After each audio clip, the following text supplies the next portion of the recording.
by Pierre Lemoyne d'Iberville.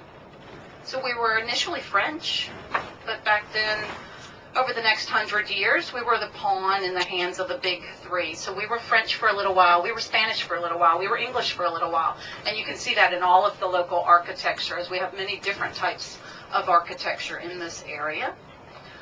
A lot of the homes and structures built in this area were by people who would come over for the weekend or spend the summers in this area from New Orleans, of course that being the large port city, and they would come over and spend this time over here.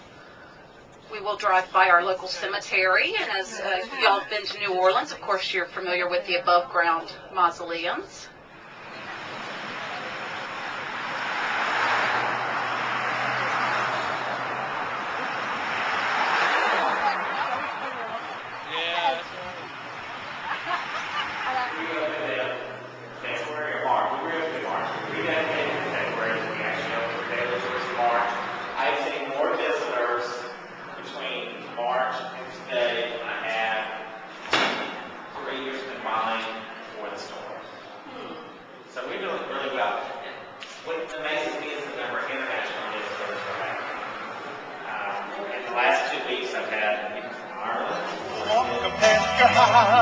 Late last night, all the shades were pulled and drawn, way down tight. From within my white cap, the silhouette on the shade over the log. Because old man put his arm around your waist, held you tight, as I could almost taste in the night. Wondering why I'm not the guy whose silhouette's on the shade I couldn't hide.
But on this building, there's a building and then there's a meshwork, and then the bricks get on the meshwork, so when the surge hits it, the bricks act like the bumper on your car to absorb the shock, and then they fall off, leaving the building intact.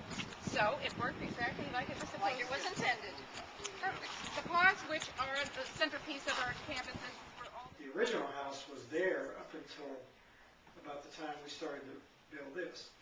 Well, the Jerry O'Keefe and Margie Gowdy, who was the director then, talked to the family members and through a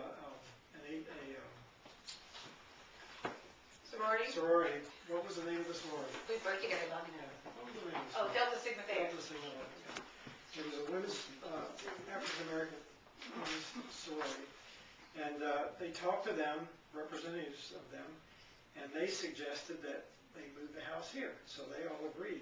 The house had been sitting there all that time, and the sorority had taken over overseeing it, but they couldn't really afford to keep it up.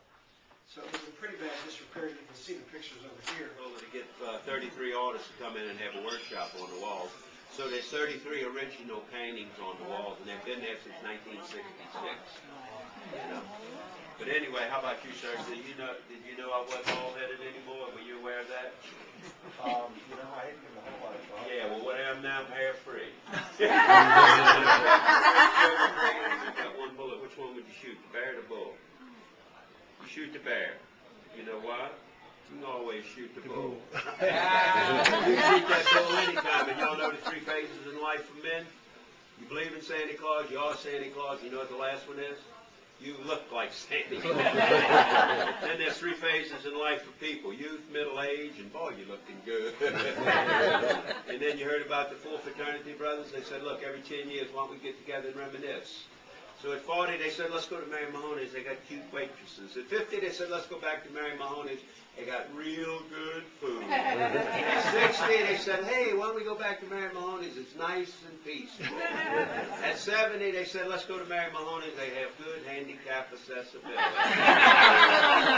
At 80, they said, let's go to Mary Mahoney's. And one of the guys said, why you want to go there? He said, because we ain't never been there before. Which will be at 34-foot elevation, will contain the two museums, Jefferson Davis Presidential Library Museum and what was the Confederate Soldiers Hospital building where this vacant lot is located now. That building was totally leveled in Hurricane Katrina. Then at 54 feet, we'll have the mezzanine are the utilities. All of the utilities and support will be on the roof. The building is basically being inverted from the old building, and it will be wired separately so that if for some reason the first floor is damaged, we can kick the emergency power in from the roof to the second floor, keep the air conditioning system running. And that's your greatest threat after the storm is mold and mildew. So by keeping the AC going, then we reduce that risk.